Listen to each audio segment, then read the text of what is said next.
Hello friend, good morning. कैसे हो आप सब लोग? आप सबका स्वागत है अपने यूट्यूब चैनल जिसका नाम है कॉर्पोरेट एनोनमस। तो कुछ स्टोरी चालू करने से पहले मैं आप सभी को बहुत बड़ा थैंक यू बोलना चाहता हूँ। थैंक यू इसलिए क्योंकि आप सभी ने मेरे जैसे अनपॉपुलर नेम को इतना सारा प्यार दिया है। यूट्यूब की रिपोर्ट जो मेरे पास आती है वो बता रही है कि एक अनरिकग्नाइज फेस, अनपॉपुलर पर्सन जिसको सिर्फ उसका ही सर्कल जानता है, उसके बावजूद 2 महीने के अंदर 7 से 8 हज़ार व्यूज़ आ चुके हैं। तो ये आप सभी का प्यार है, जिस सब के लिए मैं आपको थैंक यू बोलना चाहता हूँ। तो चलो शुरुआत करते हैं अपने नए स्टोरी से। जैसे कि आपको पता है, लास्ट जो स्टोरी हमने आपके साथ शेयर की थी उसमें हमने बताया था कि सोहम और उसके फैमिली के साथ क्या प्रॉब्लम हो रहे हैं। जी हाँ, आपने देखी है वीडियो? नहीं देखी तो प्लीज़ देखिए, ये उसके आगे कंटिन्यूशन में है। देखिए, पर्सनल लाइफ और हमारी कॉरपोरेट लाइफ, ये हम दो चीज़ अलग रख नहीं सकते, क्योंकि हम आदमी तो एक ही है, पर्सन तो एक ही है। तो एक पर्सन के साथ 2-3 अलग अलग लाइफ हो सकती है। वो एक कॉरपोरेट में अलग ज़िंदगी जीता है, वो पर्सनल लाइफ उसकी अलग रहती है, दोस्तों के साथ की उसकी ज़िंदगी अलग रहती है। अलग अलग पहलू होते हैं हर किसी की ज़िंदगी के, तो ये समझना बहुत ज़रूरी है। हाँ, तो सोहम के बारे में जैसा हमने आपको बताया था, वो स्ट्रगल कर रहा था, हेल्थ इश्यूज़, उसकी वाइफ की भी तबीयत ठीक नहीं थी, उसका जो बेटा था उसकी भी तबीयत ठीक नहीं थी। वाइफ को कुछ स्पाइनल कॉर्ड के प्रॉब्लम हो गए थे। एज़ पर डॉक्टर्स उसका इलाज कुछ नहीं था, कभी ठीक होगी कुछ मालूम नहीं था। उसको पेन आता था बहुत बुरी तरह, फिर उसको हॉस्पिटलाइज़ किया जाता था। वो 8-10 दिन हॉस्पिटल में रहती थी, फिर उसको डिस्चार्ज दिया जाता था। उसका जो लड़का था, जैसे आपको मालूम है, उसको नर्व्स का कोई इश्यूज़ था, तो उसको कभी भी फीट्स आ जाती थी, चक्कर आ जाती थी, फिर उसको उठा के हॉस्पिटल में एडमिट करना पड़ता था।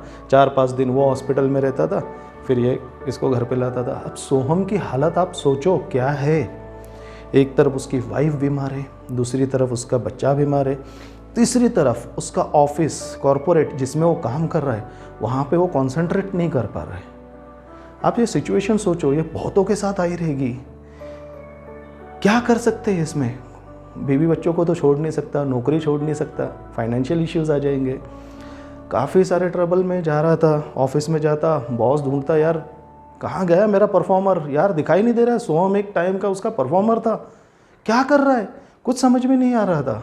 बॉस भी जब भी इसको मिलता इसको झाड़ देता, 2-4 बात सुना देता, यार तेरे वजह से ये नुकसान हो रहा है, वो नुकसान हो रहा है, टाइम पे काम नहीं हो रहा है। अब ये परेशान। अच्छा, ऑफिस में काफ़ी सारे लोग नए नए आए थे, उनको भी तो प्रूव करना था बॉस के सामने, तो वो अपने स्टाइल से कुछ काम करते। तो ये परेशानी उसके साथ कंटिन्यूस थी, और ये कुछ एक डेढ़ महीने की बात नहीं थी। उसका लड़के का ट्रीटमेंट नियरली 1-1.5 साल चला। वाइफ, आप तो जानते हैं, डॉक्टर ने बोला कब ठीक होगी, कैसे ठीक होगी, कुछ आइडिया नहीं है। हो सकता है कल भी ठीक हो जाए, हो सकता है 10 साल ठीक ना हो, दोनों पॉसिबिलिटीज़ थी। इन सब चीज़ों से वो गुजर रहा था। ऐसे ही एक दिन सवेरे ऑफिस में आया, रोज की तरह। उसकी आदत तो थी ना, पंक्चुअल तो था ही वो, टाइम पे आने का। तो ऑफिस में आया, ऑफिस में कोई नहीं रहता था जब वो आता था, बस एक स्वीपर लड़का जो होता था, ऑफिस बॉय। हाँ, उसका नाम है किशोर। जी जी जी जी, ये हमारे सोहम की खासियत है। उसकी हर किसी से दोस्ती है, बॉस से भी दोस्ती है, ऑफिस बॉय से भी दोस्ती है, और प्यून से भी दोस्ती है। तो अभी 5-7 साल तो हो चुका है ऑफिस में, तो हर कोई जानता है इसको। तो किशोर नाम का जो लड़का था, वो सोहम से पूछता है, सर मैडम की तबीयत कैसी है? अब अभी सोहम का थोड़ा दोस्ती का नेचर है, हम उम्र है दोनों। वो सोहम किशोर को बोलता है, यार किशोर पता नहीं यार कैसा होगा, क्या होगा, बहुत तकलीफ़ हो रही है। और फिर बातों बातों में बोलता है, यार बॉस का भी पता नहीं, समझ में नहीं आ रहा है क्या कर रहा है। वो तो मेरे को 2 बार बोल चुका है, नहीं जमता है तो नौकरी छोड़ के चला जा। क्या करना चाहिए कुछ समझ में नहीं आ रहा है। तो धीरे से फिर किशोर को बोलता है, ऐसे जेब में हाथ डालता है, एक पेपर निकालता है, किशोर देख मैंने मेरा रेजिग्नेशन लिखा है और मैं आज रिज़ाइन करने जा रहा हूँ। किशोर बोलता है, सर क्या हुआ, मराठी लड़का है, सर काय झालं, कशाला पेपर टाकताय, मराठी में बोलता है। ये मुंबई का स्टाइल बहुत ज़बरदस्त है यार, मुंबई में नौकरी करो मालूम पड़ेगा क्या चीज़ है। सर कशाला पेपर टाकते हैं, सर क्यों आप रिज़ाइन क्यों कर रहे हो, क्यों पेपर डाल रहे हो। फिर किशोर को ये जैसा सोहम बोलता है कि यार ये सब रीज़न है, बॉस को भी मैं पसंद नहीं है और नए नए लोग अभी उनके नाटक अपनी अलग चल रही है। बोलता है अरे सर ये तो सब जानबूझ के हो रहा है। देखो बॉस तो आपसे नाराज़ होंगे क्योंकि एक रीज़न है कि आपने इतने साल से काम किया, इतनी सारी चीज़ें संभाली है, तो उनका जो स्टार परफॉर्मर था वो कुछ डिलीवर नहीं दे पा रहा है, तो सीधी बात है बॉस को तो गुस्सा आएगा। बोलता नहीं यार, सोहम बोलता है नहीं यार मुझे ऐसा लग रहा है बॉस भी नहीं चाहता है मैं काम करूँ यहाँ पे, वो भी चाह रहा है कि नए लड़के लोगों को कोई चांस देंगे, अभी तेरी ज़रूरत नहीं है। तो किशोर उनको समझाता है सर ऐसी बात नहीं है, बॉस का फ्रस्ट्रेशन है क्योंकि आपका डिलीवरेबल्स बराबर से जा नहीं रहा है और ये आपके खिलाफ किसी ने कुछ पिच किया है ऑफिस में, जिसके वजह से ये परसेप्शन बन गया है कि आप अभी इस ऑफिस में काम नहीं करना चाहिए। तो सोम उसको बोलता है क्या करूँ फिर। वो किशोर उसको बोलता है सर वैसे भी अगर आप पेपर डालोगे तो नौकरी तो चली गई। बोलते पेपर आप क्यों डाल रहे हो, बॉस को बोलो ना अगर मैं इतना खराब हूँ तो निकाल दो। अभी सोहम भी सोचता है यार इस लड़के के बात में दम तो है यार, मैं तो इतने साल से काम कर रहा हूँ कभी ऊंच नीच हुई है लेकिन इतनी बुरी हालत तो हुई नहीं है। तो उसको आइडिया अच्छी लगती है। तो वही दोपहर के 11, साढ़े 11, 12 बज जाते, बॉस आ जाता है, बॉस के पास कैबिन में जाता है। सोहम बॉस से बोलता है सर मुझे आपसे कुछ बात करनी है। तो बॉस बोलते हैं बोलो। सोहम बोलता है सर अभी 2-4 दिन से 8-10 दिन से मैं देख रहा हूँ कि आप मेरे से नाराज़ चल रहे हो, मेरे काम को आप अप्रिशिएट नहीं कर रहे हो। बॉस बोलता है हाँ तू कर ही नहीं रहा है कुछ, तेरे से अच्छा तो बाकी लोग कर रहे हैं, क्या तेरा काम। तो सर एक काम करो, अगर आपको मैं पसंद नहीं हूँ ना, आप मुझे नौकरी से निकाल दो, मैं छोड़ के जाने के लिए रेडी हूँ। तो अभी ये सब सुन के बॉस परेशान, ये क्या हो गया। तो बॉस बोलता है चल चल ठीक है तेरे से बाद में बात करता हूँ जा। अभी बॉस, अब ये जो सोहम की कंपनी है ये तो एक फैमिली ओन्ड बिजनेस है जो एक्चुअली स्टार्टअप सिनारियो की थी। तो बॉस के साथ मैडम बोले तो बॉस की वाइफ, ये सब भी है, मैनेजमेंट के लोग हैं ये लोग, तो इन दोनों की शायद आपस में कुछ बात हो जाती है। दोपहर होने के बाद मैडम ऑफिस में आती है, मैडम सोहम को बुलाती है, सोहम इधर आओ। क्या हो गया, क्यों नाराज़ हो, सर से आज आपने कुछ उल्टी बात कर ली। अब सोहम को ये तो समझ में आ जाता है कि बॉस और मैडम की बात हो गई है, अभी क्या। तो सोहम बोलता है सॉरी मैडम, ऐसा उल्टी बात का मतलब नहीं था, बट अभी जैसा सिचुएशन चल रहा है तो उस पर से ऐसा लगा कि अगर मैं काम का नहीं हो तो आप मुझे निकाल सकते हैं and I am ready to go. तो मैडम बोलती है नहीं ऐसा कुछ नहीं है, हमको मालूम है तू प्रॉब्लम में है, इस वजह से है, बट टेक योर टाइम, कोई दिक्कत नहीं है, आप कंटिन्यू रखो। हाँ बट ऐसा भी मत करो कि हम गुस्से में आ जाए और कोई काम तुम्हारे वजह से रुक जाए, ऐसा मत करो। तो सोहम बोलता है ओके मैडम थैंक यू, और ऐसा बोल के निकल जाता है। अब आप सोचोगे स्टोरी के अंदर क्या है। इस स्टोरी के अंदर समझने के लिए, सीखने के लिए बहुत कुछ है। छोटी छोटी स्टोरीज में से आप सच में बहुत कुछ सीख सकते हैं। तो क्या लग रहा है इस स्टोरी के अंदर क्या टेक अवे है। एम्प्लॉयर्स आपके लिए भी है और एम्प्लॉयज़ आपके लिए तो है ही है, क्योंकि ये एक स्टोरी एम्प्लॉय की है। जी हाँ, तो चलो टेक अवे क्या निकलते बताता हूँ। सबसे पहला टेक अवे जो इसमें से निकल के आता है वो ये, पैनिक में create trouble in your life. जी हाँ, पैनिक मत हो जाओ। सोहम ने जॉब छोड़ने का डिसीजन ले लिया था। क्यों?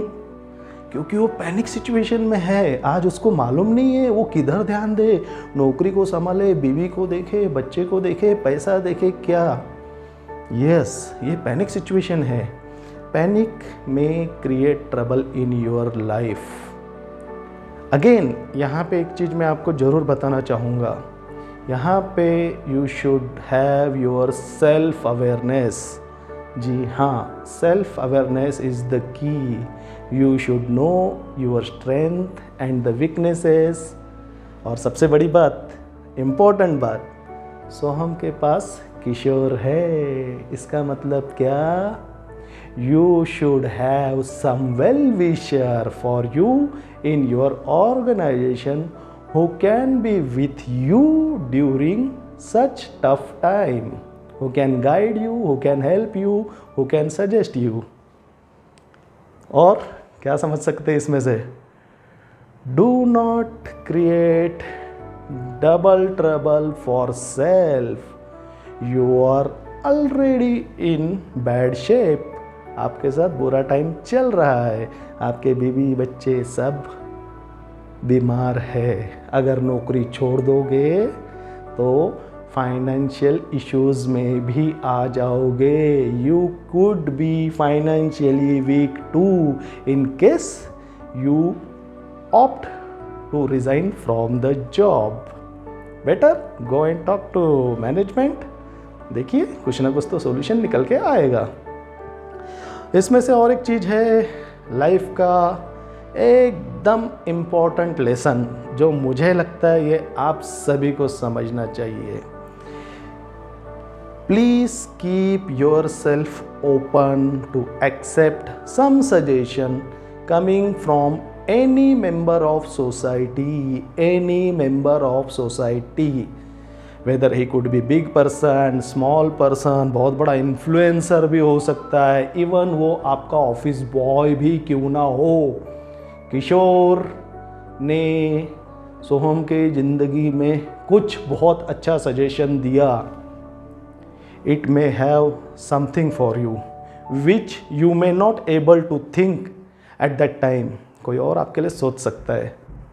हैव सम एडजस्टमेंट, कुछ ट्रायल एरर करके देखो, कुछ एडजस्टमेंट करो, and I am sure you will bounce back like anything. जैसे आप पहले थे उससे शायद बेटर बन के आओगे, क्योंकि टाइगर अभी जिंदा है। ये स्टोरी अभी आपने सुनी है, इसमें आपने देखा सोहम के बारे में। तो अभी आपको शायद एक क्वेश्चन होगा, इसके बाद क्या हुआ? सोहम को चांस मिला? जी हाँ, सोहम को चांस मिला। वो मैडम से बात होने के बाद ऑफिस ने भी उसको सपोर्ट किया, सोहम ने भी कुछ एडजस्टमेंट अपने लाइफ में किए और उसने फिर से अच्छे काम देना, अच्छे डिलीवरेबल्स देना चालू कर दिया। और इसका बेनिफिट आप जानते हैं क्या हुआ? जैसे आपने पिछले स्टोरीज में सुना था, कंपनी एक्सपेंशन मोड में है, कंपनी अभी उसका एक्सपोर्ट्स चालू कर रही है। और एक्सपोर्ट्स का इंचार्ज कौन है? Yes, you all are right, Soham has got that opportunity to work for export। आज के डेट में सोहम यूएस और यूरोप के क्लाइंट हैंडल कर रहा है। Now he is international sales guy. So यही है, you need to give some time, and employees आप सबको भी ये देखना है जो टाइम आपको मिला है उसको आप कैसे यूटिलाइज करते हैं। जी हाँ, सोहम की स्टोरी इतनी जल्दी ख़त्म होने वाली है नहीं, काफ़ी कुछ है इसमें आने के लिए, देखते जाइए। ये तो बात हो गई हमारे एम्प्लॉयज़ की, कॉरपोरेट्स, एम्प्लॉयर्स और मेरे टीम लीडर्स। आपके लिए क्या है इसमें? जी सर, आप माँ बाप हो, आपके लिए बहुत कुछ है। इम्पोर्टेंट तो यहाँ पे आपका रोल होता है। Every champion may not be in form for some time.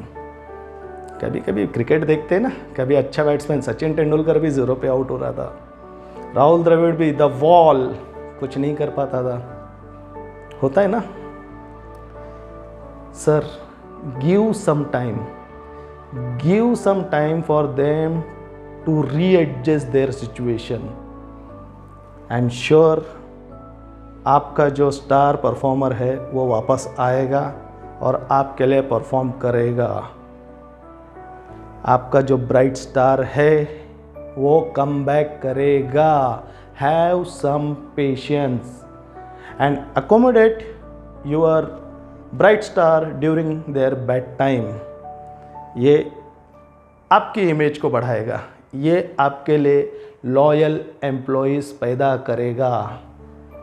This could be motivational for those who think their problem is bigger than other. ये जो स्टोरी है ये उन सब के लिए मोटिवेशन है जिसको ये लगता है कि उसके प्रॉब्लम बहुत बड़े, बाकी लोग के तो प्रॉब्लम कुछ है नहीं। Just look at our hero Soham, क्या टफ टाइम चल रहा है उसके लाइफ में। बीवी की बीमारी कब ठीक होगी कुछ आइडिया नहीं है, बेटे को 1.5-2 साल लगेगा, इधर नौकरी जाने का खतरा है, लेकिन फिर भी वो लगा पड़ा है। और ये जो स्टोरी है ये एक रियल हीरो की है, रियल लाइफ स्टोरी है, इसमें कुछ भी मैनिपुलेशन किया गया नहीं है। ऐसे कई सारे एम्प्लॉयज़ होंगे जो सेम सिचुएशन से आते जाते रहेंगे।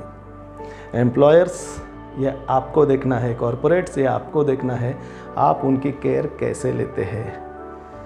कॉरपोरेट को मैं ऐसा समझता हूँ कि हमारे पेरेंट्स हैं। जैसे हमारे पेरेंट्स उसका अच्छा बेटा हो या बुरा बेटा हो उसका ख्याल रखते हैं, बुरे को समझाते, अच्छे को अप्रिशिएट करते। कॉरपोरेट आपका भी रोल यही है। कॉरपोरेट साथ में मैं एचआर को भी इसमें जोड़ देता हूँ, एचआर क्योंकि आप उस रोल पे होते हैं। You have to think, you have to look at the situation.